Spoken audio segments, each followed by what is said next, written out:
کہ جو سرزمین فلسطین ہے، یہاں اس زمین میں کئی انبیاء کرام علیہ السلام تشریف لائے، اور یہاں مسجد اقصی کے ارد گرد کئی انبیاء کرام علیہ السلام کی قبریں موجود ہیں۔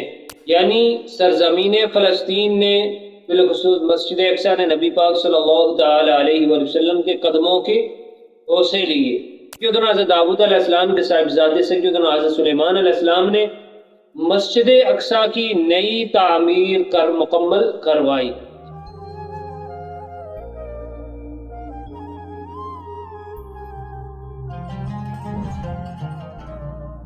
اعوذ باللہ من الشیطان الرجیم، بسم اللہ الرحمن الرحیم۔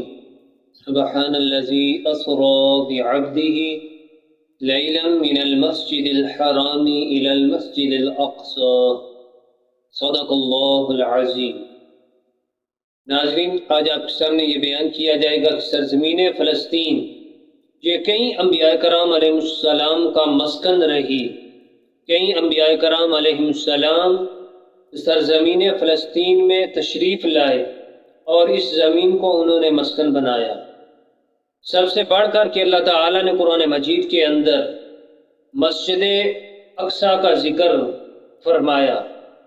قرآن پاک سورہ بنی اسرائیل کی شروع کی جو آیت مبارکہ اس میں ارشاد فرمایا سبحان الذی اسری بعبدہ، پاک ہے وہ ذات کہ جس نے سیر کرائی اپنے بندے کو لیلاً راتوں رات من المسجد الحرام الی المسجد الاقصی، مسجد حرام سے مسجد اقصی تک۔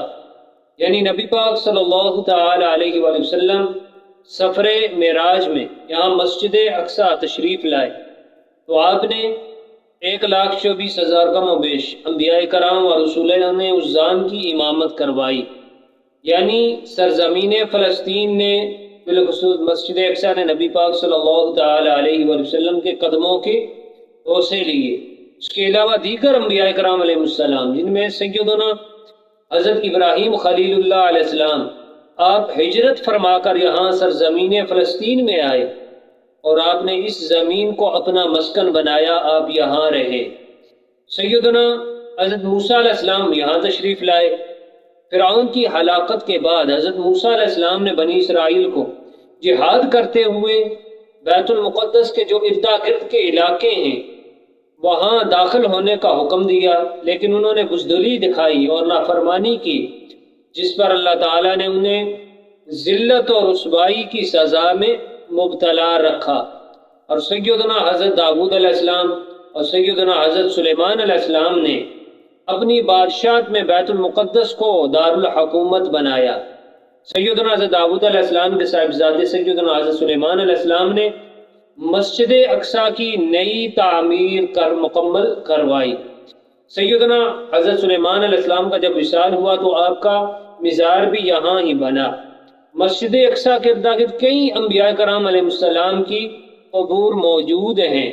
قرآن مجید کے اندر جو اللہ تعالیٰ نے فرمایا کہ اللہ زی بارکنا حولہ، کئی مفسرین فرماتے ہیں یہ جو اللہ نے فرمایا کہ ہم نے مسجد اقصی کے ارد گرد برکتیں رکھی ہیں، تو مفسرین یہ لکھتے ہیں وہ برکتیں انبیاء کرام علیہ السلام کے مزارات ہیں۔